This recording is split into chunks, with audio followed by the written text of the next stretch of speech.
You ask Tiger to solve. This deals with linear equations with one unknown. The final result is x equals negative 31,779 over 4. Let's solve it step by step. Simplify the expression. Multiply the fractions.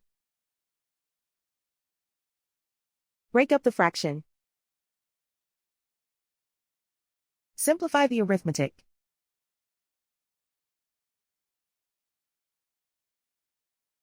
Group all constants on the right side of the equation. Subtract 1 over 8 from both sides.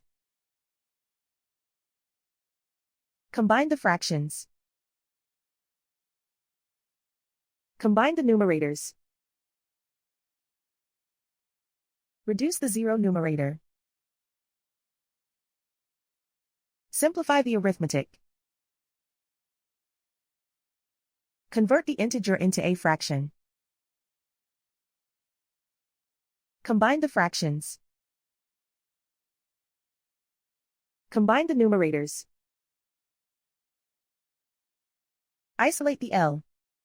Multiply both sides by 6. Group like terms. Multiply the coefficients. Simplify the fraction. Multiply the fractions. Simplify the arithmetic. And so the final result is x equals negative 31,779 over 4.